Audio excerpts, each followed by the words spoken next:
Breaking news చూస్తున్నాం. Delhi CM Arvind Kejriwal కు Rouse Avenue court సమన్లు జారీ చేసింది. ఫిబ్రవరి 17న ఈడీ విచారణకు హాజరు కావాలని కోర్టు ఆదేశించింది.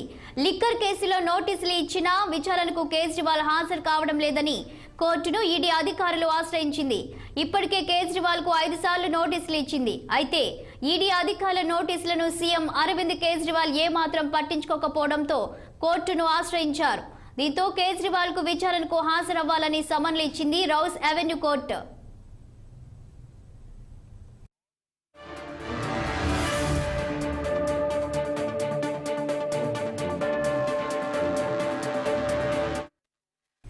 ఢిల్లీ సీఎం అరవింద్ కేజ్రీవాల్ కు రౌస్ అవెన్యూ కోర్టు సమన్లు జారీ చేసింది. ఫిబ్రవరి 17న ఈడీ విచారణకు హాజరు కావాలని కోర్టు ఆదేశించింది. లిక్కర్ కేసులో నోటీసులు ఇచ్చినా విచారణకు కేజ్రీవాల్ హాజరు కావడం లేదని కోర్టును ఈడీ అధికారులు ఆశ్రయించారు. ఇప్పటికే కేజ్రీవాల్ కు 5 సార్లు నోటీసులు ఇచ్చింది. అయితే ఈడీ అధికారుల నోటీసులను సీఎం అరవింద్ కేజ్రీవాల్ ఏమాత్రం పట్టించుకోకపోవడంతో కోర్టును ఆశ్రయించారు.